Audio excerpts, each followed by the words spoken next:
Welcome everyone to our postgraduate webinar series session. Today's session is called Cybersecurity Myths and Misconceptions.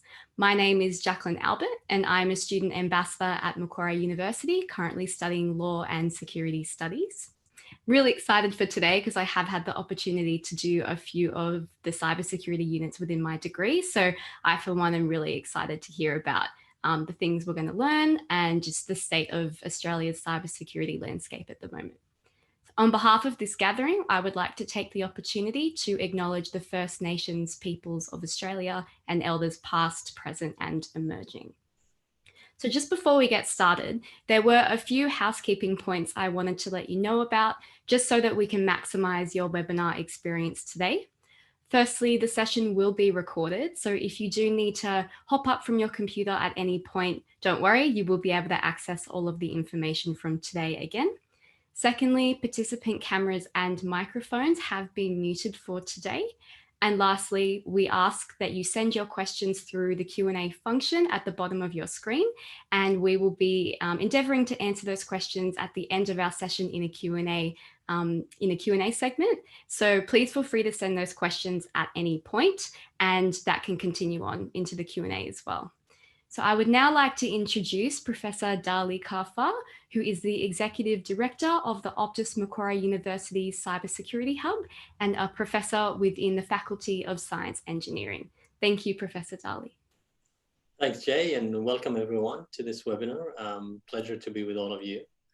I'm Dali Kafar. I'm a professor of privacy-enhancing technologies or privacy-preserving technologies. It depends on how you're looking at it, at the Faculty of Science Engineering in the Department of Computing here at Macquarie University. And I'm also looking after the Optus Macquarie University Cybersecurity Hub as its Executive Director. Wonderful. Thank you so much. So we do have a few questions for you today, and these are just to address Australia's cybersecurity landscape, the work that we're doing within government and within the public and private sectors. So the first one I did have for you was surrounding the information that people often receive about cybersecurity. And of course, there's so much diverse and conflicting information within Australia and globally. So I was just wondering, based on your experience, if you could please provide some insights into the current state of cybersecurity within the industry. Well, I think the first realization that it's not very difficult to make is that cybersecurity is a hard problem. It's actually a very tough problem that we've been struggling with for over 2 decades now, right? Maybe since the inception of this little thing called the internet. We've been having trouble with, in one way or the other, elements of cybersecurity. And I think it's really interesting to make observations to why this is really a tough problem. Mm. And I think, and I believe that there are at least 3 fundamental reasons for that.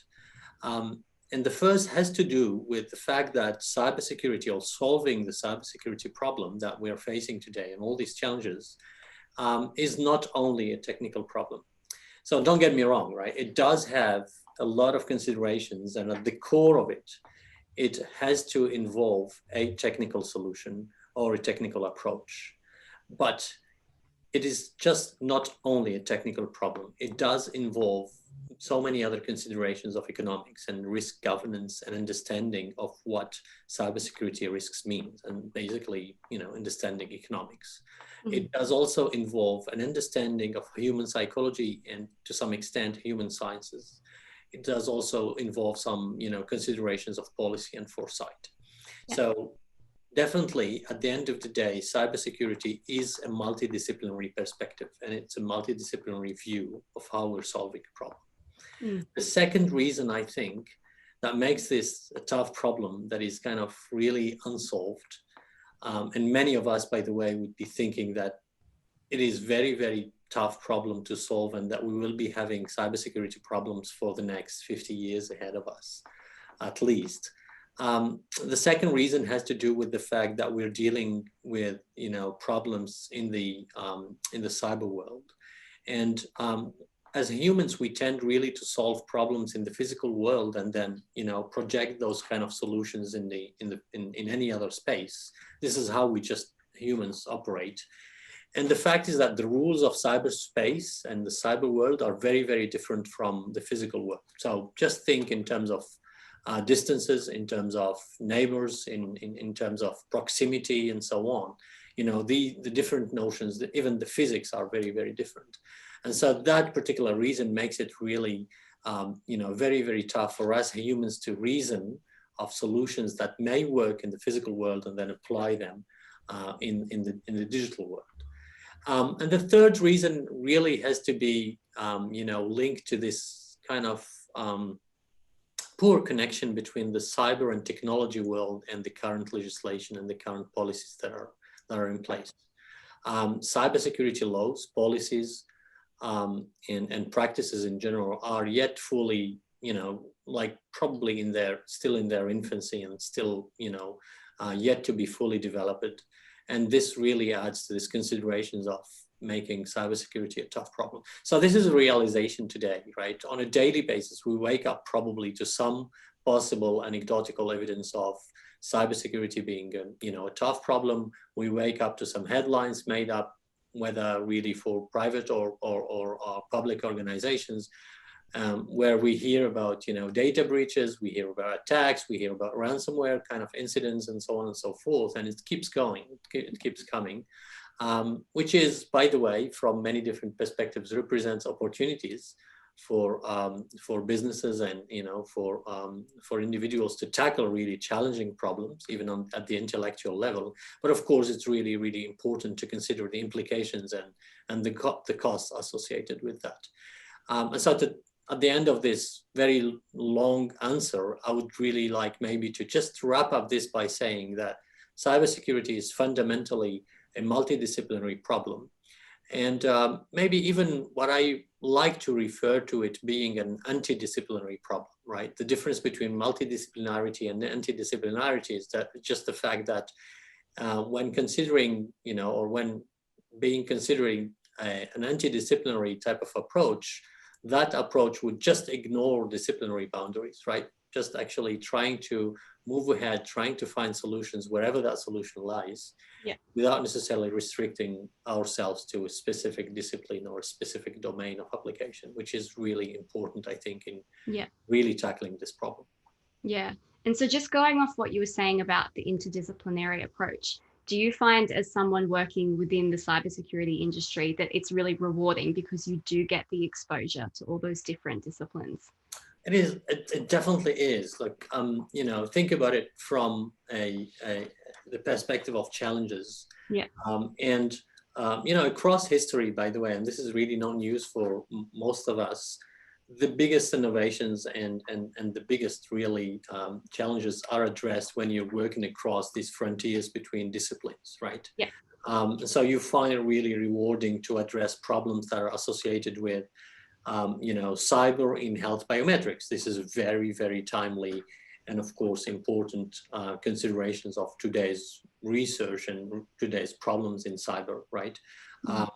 How do we secure all this data that has been generated due to the COVID-19 crisis, for example, is one of the very, very important considerations that many businesses, many industries, again, private or public organizations alike are facing, because that data represents us, because that particular data is so vital to the way that we're approaching our post-COVID world, for example. But think from other perspectives, right? Again, economics. We'll talk about it later, perhaps. How do we make humans, you know, being really part of the solution, not being part of the problem when it comes to cybersecurity, because that's really fundamental.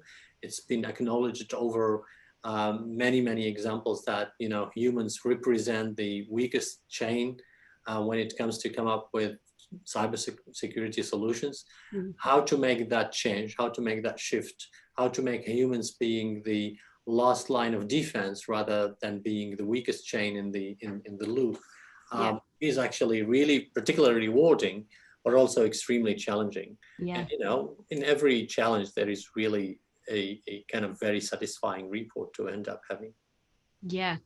And you've already touched upon this question in that response, but I did want to reiterate it because I think it's something that quite a few people have heard about, perhaps in the media. that Australian cybercrime has been estimated to cost up to $29 billion per year, which of course is affecting both the public and private sector. So when you think of it in terms of monetary numbers like that, why do you think cybersecurity is such a significant problem? Well, again, because it's a tough problem. Let me add one thing to this, right? I mean, every single data breach that you may have heard in the past, few years costs a lot of money to all organizations. In just to give you a little bit of an example, and just to actually maybe break it down to in terms of costs. Yeah. Every data breach that you hear about in the news for a particular organization, whatever that organization is, costs about 160 US dollars per record, per one single record containing some type of information, whether it's really sensitive, from a personal point of view, or whether it's really kind of confidential type of data for that particular organizations. So, healthcare is amongst the biggest organizations that are really, where sort of data breach costs a lot of money. Education is actually another one. Financial services, of course, et cetera, et cetera. But it's really important to, realize that costs in terms of dollars is one thing, but and I'm sure we'll also be touching a little bit about that. And, many of our audience here would really appreciate this. The implications of cybersecurity incidents and the implications of attacks as they happen on different organizations are not only to be attached to the dollar value, whether it's really because of legal considerations or because of the loss of some particular data, but it's mainly also reputation type of considerations and elements of that cost that is involved. But here's another one, which is, I think, really very, very striking. And every time I really refer or talk to colleagues and students and partners about considerations of data security, I really bring this one particular shocking number to the debate. 23% is the amount of customer churn after each data breach in any organization. Wow. Let me tell you, that is actually a huge number when you're thinking in terms of trust between customers and organizations. And, that is simply reflecting that 1 out of 5 individuals would be thinking of leaving that particular organization when it got hit by a major cyber incident. For any CEO sitting there, any CISO, any C-level type of executives in any organizations, any government, this number is just a nightmare. 23%, that's huge. Yeah. So would you say this notion of trust between an organization and the individual or the customer is one of the biggest, most significant considerations for cyber at the moment? Oh yeah, without any doubt. To the point that I think today, and again, we probably are seeing this on a very, very regular basis, on a daily basis, organizations, tech giants are competing to bring considerations of cyber, data security, data privacy as part of their key differentiator, as part of the main points that they, claim to be offering to their customers. Who who amongst us here would be really comfortable, for example, betting some of their data that they are sharing with, let's say some social media platforms being kind of at risk? No one, obviously. Who amongst us here is kind of potentially comfortable with the idea that their data, their health-related data, might be, hacked and perhaps sitting somewhere out there, emails, anything really that is related to the world where we live today, which is, this notion of digital economy we live in. We live in a digital society. That's kind of obvious, I think. Every single activity that we have today on a daily basis had in one way or the other to do with digital, with the internet. So we rightfully should be considering this consideration of should be considering this element of trust in the way that we're engaging our data with external organizations. Now, let me maybe expand a little bit about what does that really mean in practice, and what does that really mean for us that are interested in cybersecurity being, for example, part of our interest and our expertise. I think in today's, when we're referring to cybersecurity, I like to refer to it mostly as a notion of enabling this notion of explicit trust in the digital economy. Let me briefly talk a little bit about that, because I think it's really important. Yeah, absolutely. We've been living, for maybe a decade or even more now, like a couple of decades, around this idea of enabling implicit trust in the way that we are approaching security. Security of our data, or security or confidentiality of our communications. And I think the best illustration for that sort of implicit trust is the way that we're trusting the encryption systems, for example, or we're trusting the cryptography protocols or the crypto systems that some of these systems are using. That's what I call implicit trust. And that's perfectly fine, right? It has actually its merits. I think no one here would really argue against the value that has been added by that much effort and research and resources that we spent as humanity in making sure that our systems are more secure and more confidential by building better cryptography, by building better crypto systems, and so on, right? I think we moved into a different stage now, with most of us really realizing how valuable their data is. We moved in an era where we really need to enable notions of explicit trust, where basically organizations using and collecting our data have to really provide us with guarantees that they are really enabling or provably making our data secure. They have to actually prove that we can put trust in the technology that they're offering us to use. We have to actually put an element of explicit trust in the systems that we are using. And we also have to empower individuals with, an element of transparency with how their data is being used. And this is what I'm calling enabling explicit trust in people. So in a nutshell, enabling explicit trust is what actually should be, what cybersecurity should be about. Trust in data by delivering trustworthy data analytics and managing risks, for example, preventing digital frauds, whether it's really business organizations or any sort of data that, we're kind of using for taking decisions. That's really explicit trust in the data that is being used. Trust in the technology, for example, by building ethical cyber solutions. And we'll talk a little bit later, hopefully, about this notion of ethical AI. I think it's extremely important in today's digital economy, but also engaging with government, to build compliance when it comes to regulations of cybersecurity, and to make sure that the technical components, the technology is really well understood by the policies, and it's actually not kind of disconnected. And then in a world where we're delivering packages using drones, and when we have potential IoT devices everywhere, when we have our homes being extremely well connected to the outside world with our smart homes and so on, we really have to make sure that we're enabling this notion of explicit trust in the systems. So we really have to provably build secure and resilient software. That software that is run and that is claimed to be secure has to be provably so. We have to be able to, make sure that the forensics that we run after each cyber incident brings us enough enough reasons to make a traceability possible, to make accountability of where the attack is coming from, that notion of cyber attribution possible. So those are really very, very big, challenges facing the notion of trust.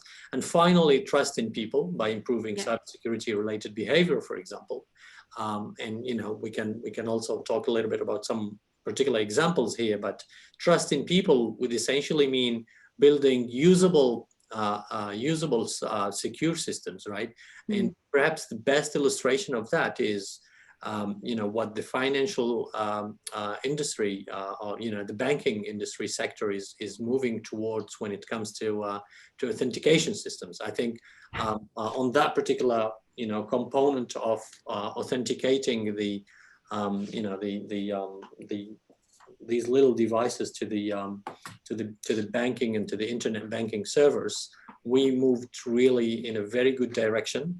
When it comes to the way that we're authenticating ourselves now with the internet banking apps, for example, we're relying less and less on notions of authentication, which is a great thing. We all know that passwords-based authentications have big weaknesses that we witness on a regular basis. We all know that we're really not well in picking up very strong passwords.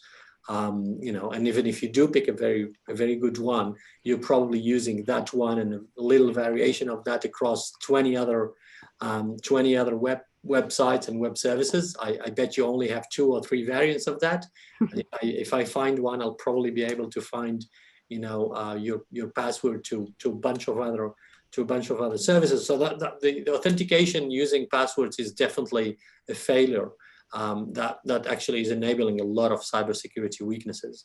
And so the finding really alternatives to these authentications based on passwords, or what is called passwordless authentication systems, is really one way of putting trust in people by building usable authentication systems or usable alternative to password as an authentication system. Maybe it's the second factor authentication type of protocols. Yeah. It's not, because it's also kind of prone to weaknesses, and in some considerations we definitely shouldn't be allowing any sort of weaknesses in authentication systems, and banking sector is one of them. No one really wants to take that risk of having their bank account to be hacked into.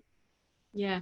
And would you say those 3 areas that you just touched upon are those areas that you're noticing from your experience are being increasingly taught to students studying cybersecurity? Without any question, I think first of all the data is at the center of every single thing, every move that we're making in today's in today digital society, right? Data is at very right, left, and everywhere in the way that we're dealing with our economy. So that notion of trustworthy data analytics is crucial, right? Later on, hopefully, also we'll talk a little bit about machine learning and AI, but extracting analytics and extracting insights, and making sure that we teach the right data science techniques to our people, so that they really know how to extract and how to build the right platforms for decisions and insights is crucial. Yeah. Now, in a world where we also need to worry about privacy, making sure that people know how to build data science algorithms, machine learning algorithms that do preserve privacy and that do preserve confidentiality of data is crucial. And there's actually a very wide range of research and a whole community that actually leads efforts in that perspective. This is something that I'm very, very passionate about, and perhaps a little biased, because that's definitely the one thing that I've been doing for over 20 years now. But in a sense, that's really the cornerstone of this notion of trust.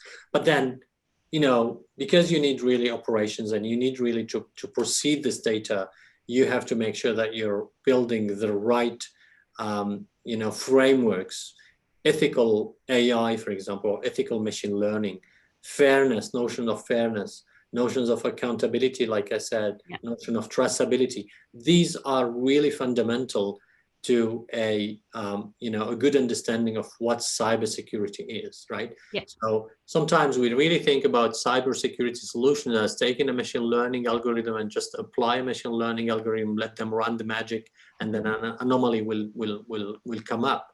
But I think really a better understanding and a better way of really dealing with the next generation of cybersecurity challenges and solutions would be to understand these notions of challenges with the data and challenges with the technologies that would be really processing this data.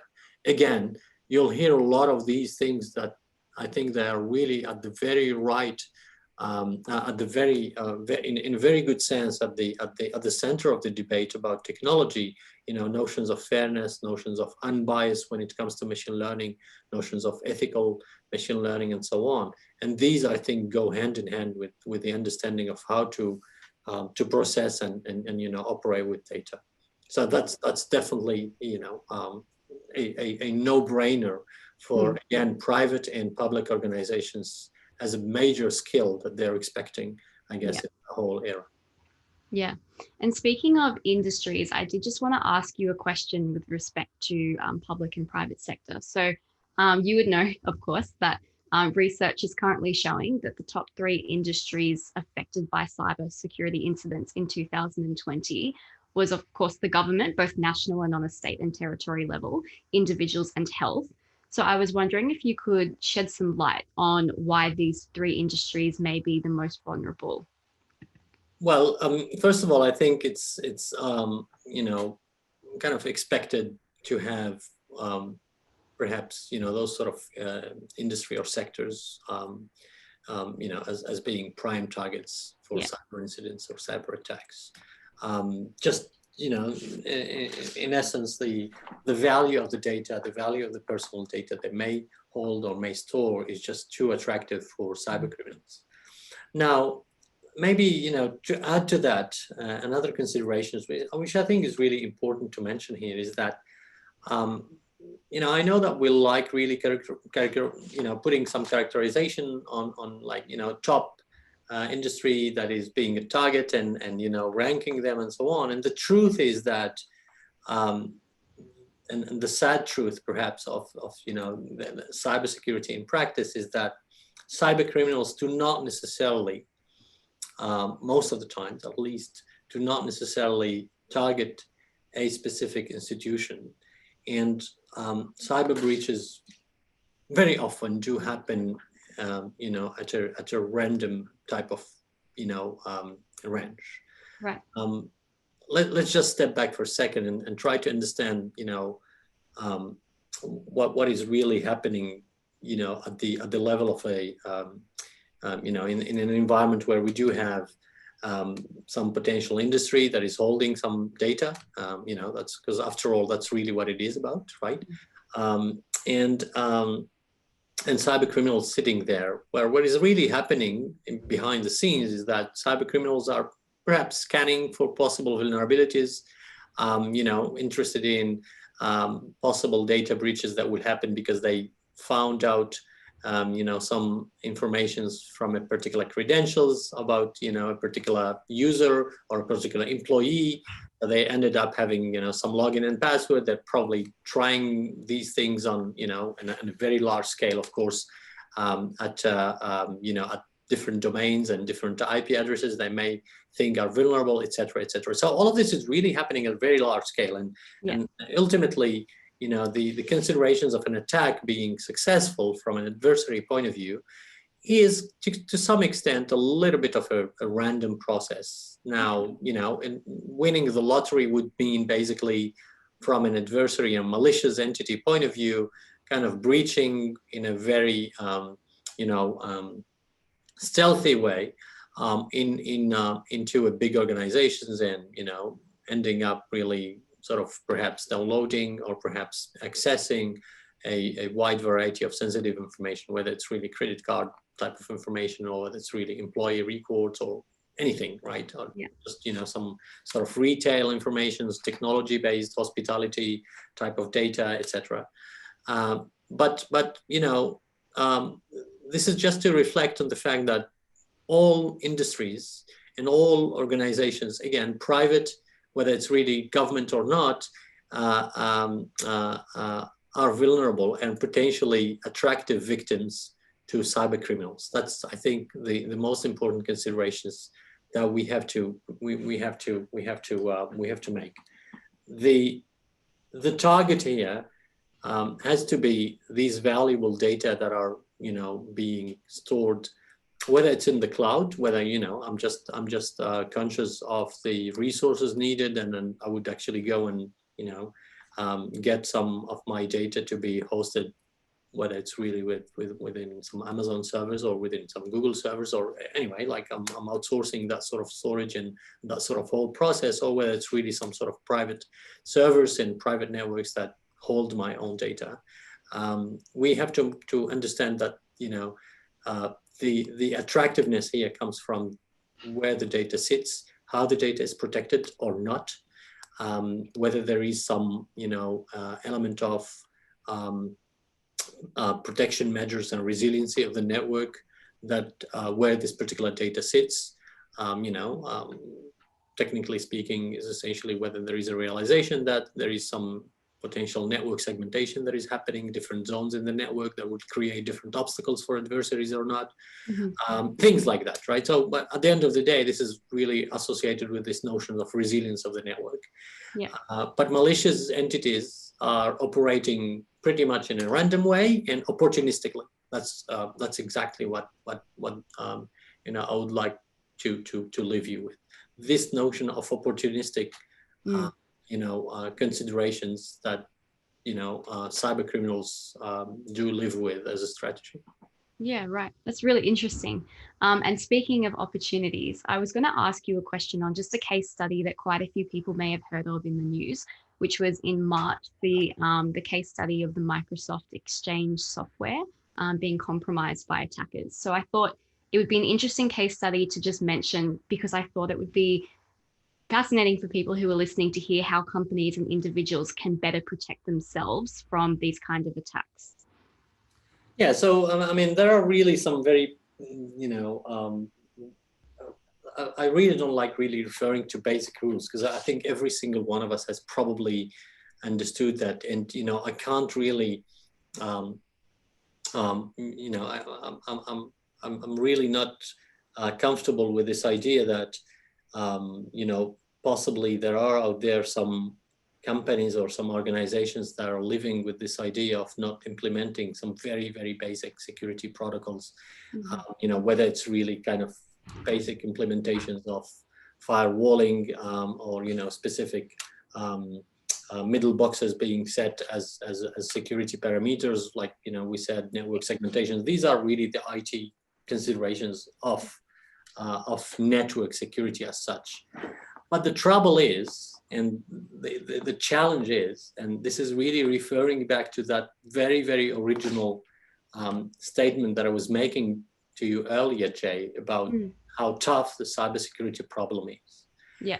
The trouble is that it is, again, a tough problem, and it's not only a technical, problem. It's not only a technical challenge. Most of the cyber security incidents, and I think this is no news for anyone here, probably are happening because of human considerations in one way or the other, right?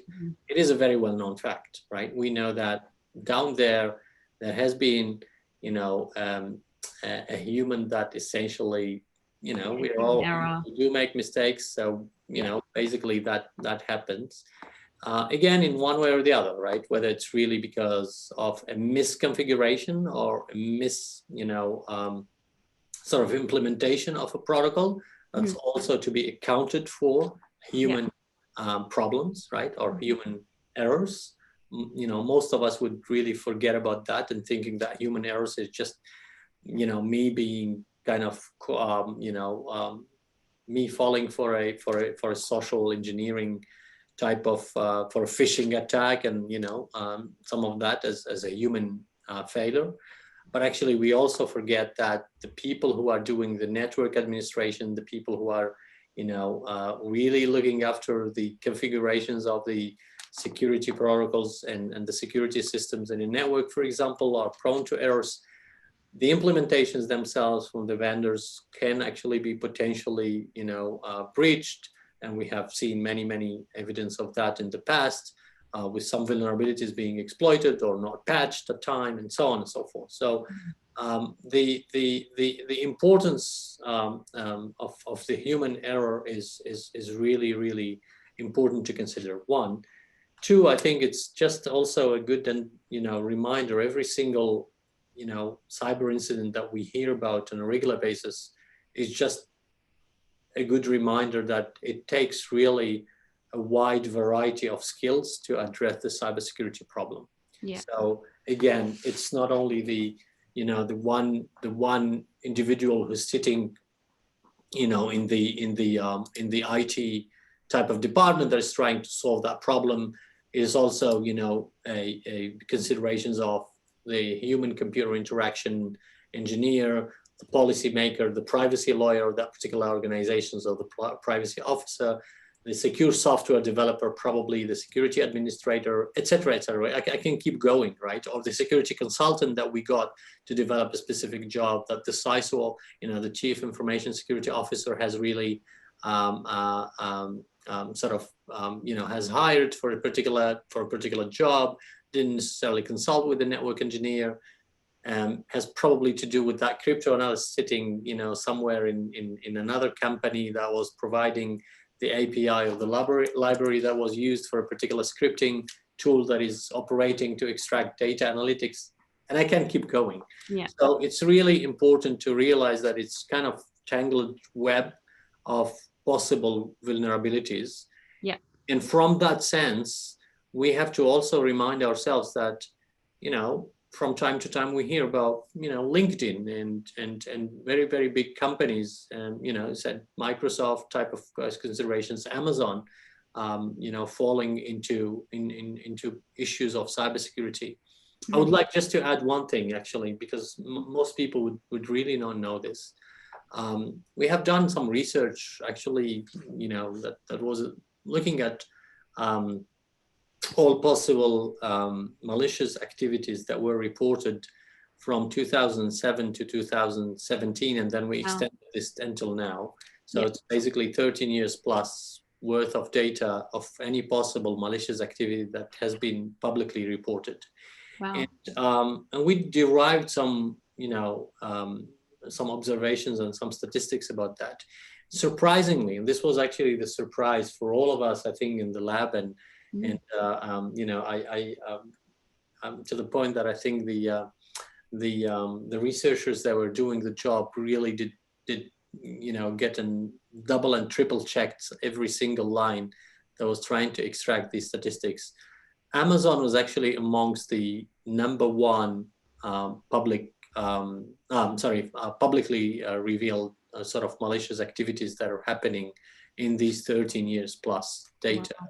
So Amazon servers that we trust every day with our data, as individuals, but also as enterprise networks and as public organizations, of course, they also are vulnerable and they're prone to attacks. And in fact, they're actually, earlier we're referring to attractive targets. They are the hotspot where cyber criminals would be looking for vulnerabilities, or would be looking for, possible breaches.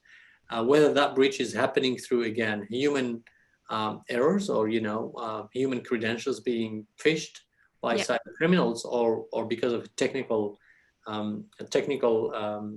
vulnerability, is hard to say, but still, they are definitely by far the number one most vulnerable entity.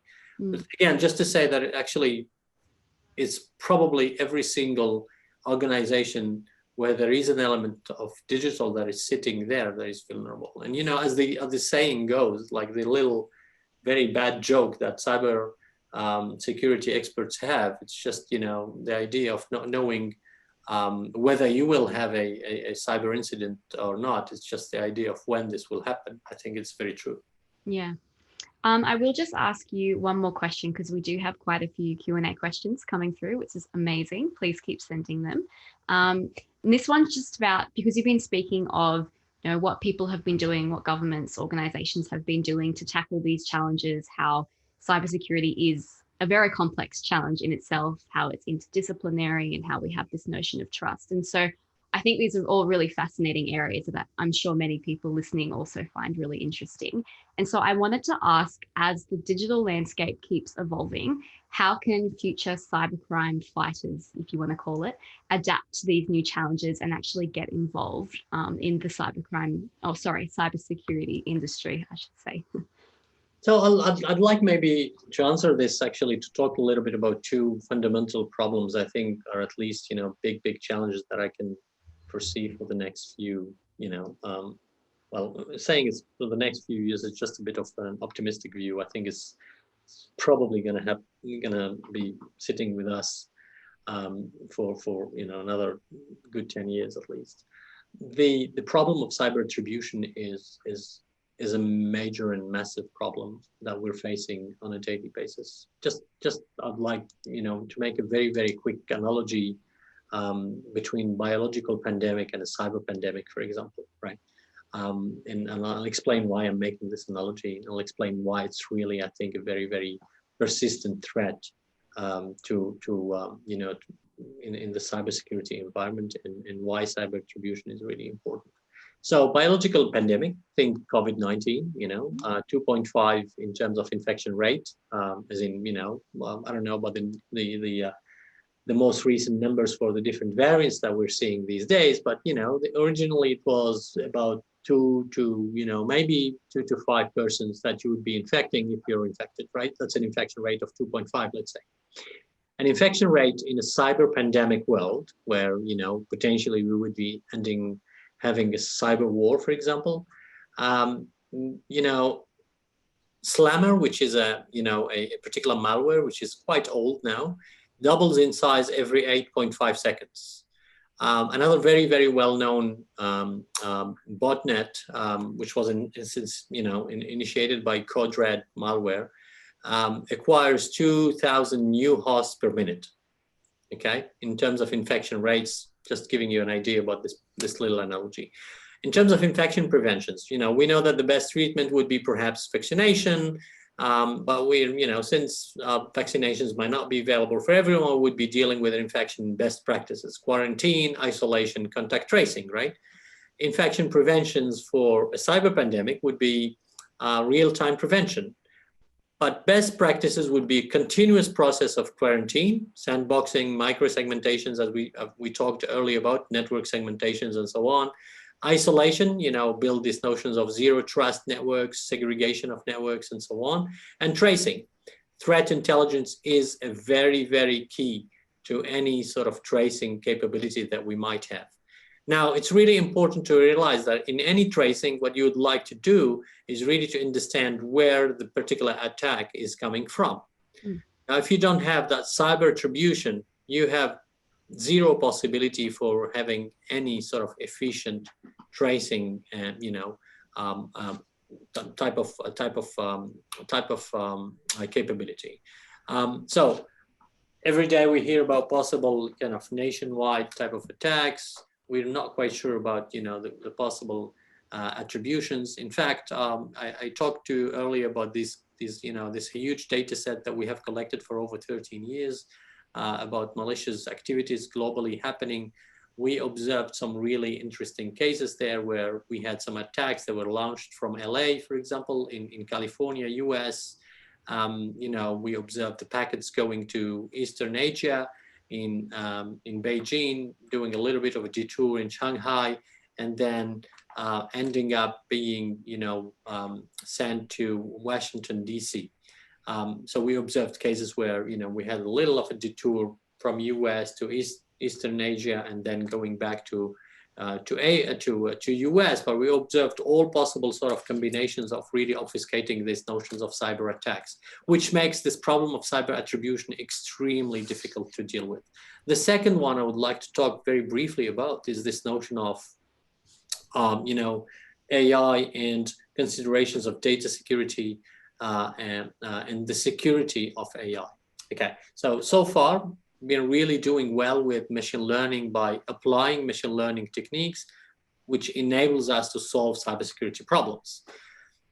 This is really the good use of AI and the machine learning. Now, the problem is that this has been also used and is currently being misused by adversaries as well to turn, the possibility of detecting abnormal connections or abnormal traffic, and obfuscating that possible, patterns that we would be detecting to say that something is malicious or not into something legitimate. So AI is being misused to kind of confuse the defense systems, making a way of, putting an end to that kind of endless game between adversaries and defense is a fundamental problem that defense, for example, is extremely, here at least in Australia and in US, defense and Department of Defense is really, really keen on and investing pretty much very, very heavily into it. We do actually collaborate and partner with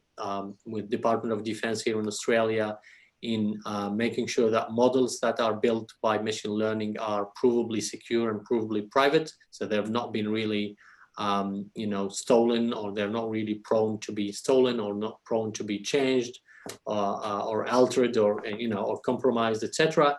And with another big project that we do start with U.S. Department of Defense and Department of Defense here in Australia, with some partners in U.S., including Carnegie Mellon and UCSD and a bunch of partners. We're actually developing two teams of cybersecurity, what we're calling humans AI cybersecurity teams, making sure that humans do really understand the AI functionalities and understand the AI response to cybersecurity incidents, but also embed the understanding of humans of the different contextual considerations of cybersecurity incidents into the AI. And this is what we're calling cohesive AI human spots, to fight against cybersecurity incidents, of course. So that's in a nutshell the sort of big challenges that I kind of foresee. AI and the cyber attribution, and of course in the middle of all of this is really how to model as humans with our thinking, making sure that we move again away from being the weakest chain, the weakest loop into the last and perhaps even the first line of defense. Yeah, that's really fascinating. And I do think that's a great transition to move into one of the questions that we've had from one of our listeners at the moment. And this question is essentially asking how people can get more involved in the cybersecurity industry. And I'll read the question specifically because I don't want to get any of the wording wrong, but it's asking, so this industry is very focused on privacy and protection. Seems like a bit of a mystery. Is it very hard to get into this industry and work there? For example, working in a bank, IT giants like Optus, etc.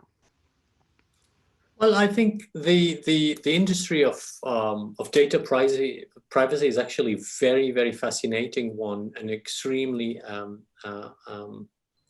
demanding. Extremely attractive from both the intellectual challenges, but also because it's still in its infancy. I think, in the sense that we have been doing, I think, major mistakes in some of the understanding of what data privacy is. And it's only recently, in the very big scheme of things, that we realize that privacy is so important to us.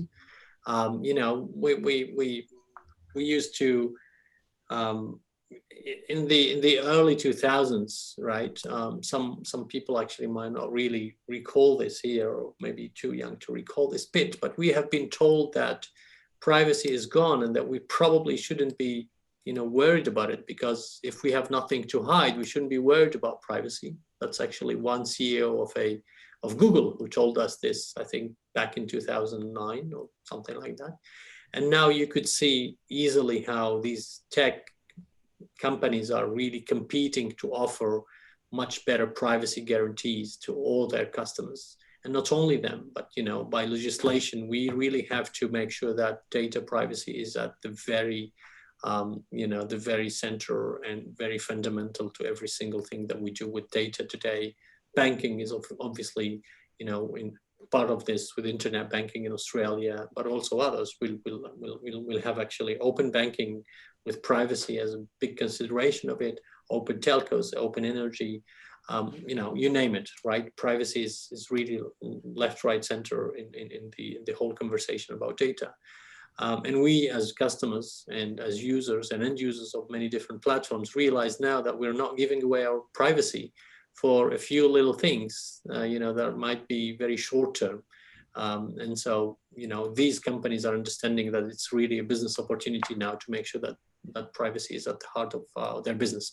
So careers are there, offers are there. I've never seen the area of data privacy and privacy preservation as open and as productive as currently, with so many different problems and challenges ranging from considerations of differential privacy and the notion of provable privacy, of course, to the ways of applying cryptography and applying Intel just today has released a huge library that implements homomorphic encryption as a way of really making sure that you have a confidential data being processed in an encrypted world and so on.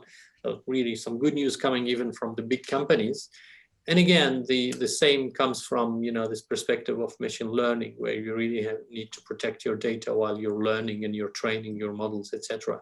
So there is also that huge intersect between privacy and cybersecurity in the very classic sense of thinking about security, right? When I mentioned earlier, defense really interested in making sure that the machine learning models are not stolen and are resilient against possible hackers trying to reconstruct data and so on. Well, guess what? The privacy solutions, or the privacy technology actually is really coming to the rescue of these cybersecurity problems here. And I find this fascinating that now we're really kind of working on that very nice intersect between security and privacy. And again, this shows another facet of multidisciplinarity of cybersecurity problems. And that flows on really well to a question that we've been getting about preparing students for these challenges and making sure that they do have that interdisciplinary approach. And a question we've had is to do with postgraduate courses. And students are wondering, would a course such as Macquarie's Master of Cybersecurity Analysis or our Master of Information Technology with Cybersecurity prepare you for these challenges and how to tackle them? Absolutely. At the heart of the courseworks and the courses that we do have in cybersecurity, this notion of multidisciplinarity is really left, right, and center. I'm actually personally involved in a wide variety of those and insisting on these notions of multidisciplinarity, antidisciplinarity, not only in the technology that we're teaching, but also in the applications and the motivations of the technology that we're teaching. We're trying really to make sure that part of that learning involves the considerations of the applications and where the different use cases that are really very, very relevant to these interdisciplinary perspectives are embedded and really taught in those courses. Wonderful. And within those courses, do you find that the practical element is really helpful in actually preparing students to go out and tackle these challenges in the workforce? Well, most of them, and I actually can talk a little bit about some of the courses involving, some considerations of crypto, for example, just as an example of so many others. But, considerations of confidential computing and crypto, well, we deal actually with real life data sets, and we actually implement some of these techniques on almost real life applications, in the sense that we're just hiding the names of the companies where these data are from. But believe me, it's actually quite easy to kind of relate that to what exact company is concerned with those data sets. But yeah, it is definitely real life applications. And use cases are the ones coming from the real world. That's amazing that they get to engage in that kind of work whilst they're studying and researching. Yeah, that's incredible. Well, cybersecurity has never been as, more realistic than ever. If you're actually thinking collecting network traces, you have to have like some real data to play with. Of course, now suddenly you have really to make sure that all this data is properly sanitized, properly obfuscated, and properly de-anonymized and so on. And that actually puts you in front of another considerations of possible cybersecurity problems, which is how a data analyst actually can really operate, extract information and insights without violating privacy regulation, for example. So that's another angle and another facet of this. Yeah, definitely. I did have another question just come through, which was relating to what you were saying before with your analogy between COVID-19 and vaccinations. And that's, do you believe the QR code system for COVID-19 checking is making us more vulnerable to be hacked? Well, look, I think the considerations of privacy and the data that is being collected, this is a big debate. And, for many of the people who are here, some of them might actually know that I've been really at the forefront of that debate when the contact tracing technology was starting to be developed in here in Australia, and we wrote actually a piece of research about the Trace Together app and the privacy considerations of that. That was, that actually was brought to the Prime Minister when discussing the conversations about privacy of tracing technologies and so on. It is a big debate, right? There's an element of conversations about which approach should be taken, decentralized, distributed or not, versus centralized and well-protected ones. Pros and cons, really. There are actually so many different trade-offs that I think would be really, interesting to cover. Yeah. But in just 10 seconds, sometimes really adopting a centralized approach has possible advantages that a decentralized one doesn't from a security and privacy point of view. In this case, a QR code being really centralized and well-maintained and well-protected might be a better option than a possibly distributed approach that would be, possibly more vulnerable to attacks from outside. Yeah, really interesting answer. We did have time for just one more question. And this one here is to do with employers for cybersecurity students. And the question is, what companies are the biggest employers for graduates from Macquarie's cybersecurity degrees? Look, this is actually a very good question because the answer to that would be really that, most of my time as an executive director of the Cybersecurity Hub, I'm really, going and having these nice and gentle fights with some of our partners because we're competing with some of our dear partners, when it comes to really keeping some of our best researchers and postdocs and PhD students closer to us while they really are trying to get them to work with them as well. Many of them, right? Defense, Oracle, Optus, so many different, possibilities of industries, government, Microsoft. We mentioned Microsoft, Google.